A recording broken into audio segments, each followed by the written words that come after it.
جو یہاں کے سیاسی پلیئر ہیں انہوں نے ہمیشہ کوٹلے کو خون میں نکلانے کی کوشش کی. کوٹلہ میں یہ 2008 میں جنگ شروع ہوئی ہے.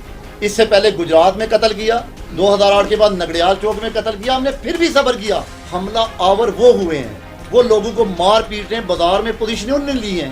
گارڈ نہیں گئے, میرے بھائی تنویر صاحب یہاں سفید پوش لوگوں کو سب کو لے کے وہاں گئے ہیں داد رسی کے لیے. انہیں کیا پتا تھا کہ آگے وہ امبوش لا کے بیٹھے, کہ وہ ہمیں قتل کرنے کے پروگرام میں بیٹھے ہیں.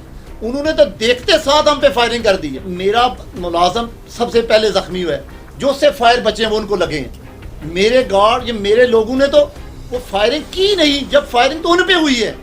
انہیں تو سمجھ لیں کہ اگر ہم کرنا چاہتے تو پھر وہ باغ کے سریا روڈ جا سکتے تھے. ہم نے تو جب ان کی یہ بربریہ دیکھی ہم تو وہیں رک گئے. وہ بازار کی, میں چاہتا ہوں کہ وہ ویڈیو سیٹیز کیوں نہیں لوگ کے وہ صحافیوں کو دیتے, کیوں نہیں پولیس کو دے دے.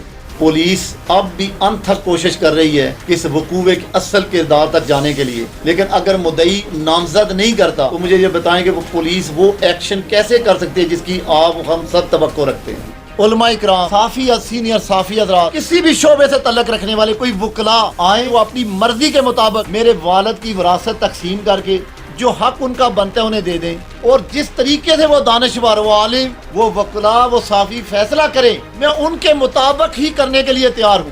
وہ مجھے اس تقسیم میں نقصان دے میں تب بھی قبول کروں گا, لیکن یہ اب الزام میں اپنے پہ زیادہ برداشت نہیں کرتا. کوٹلہ غم میں ڈوبا ہے. تاجروں کے لیے میرا پھر یہ پیغام ہے, خدا را میں اب کس طرح آپ کو شیورٹی دلاؤں کہ میں آپ کے ساتھ ہوں. خدا را اپنے کاروبار کھولیں, اپنی دکانوں کو کھولیں, پولیس کھڑی ہے, پورے لوگ آپ کے ساتھ کھڑے ہیں. کوٹلہ کے امن کو کچھ نہیں ہوگا انشاءاللہ. اللہ تعالیٰ کے فضل و کرم سے مجھے جان بھی اپنی دینی پڑی, میں کوٹلے کے امن کو برباد نہیں ہونے دوں گا.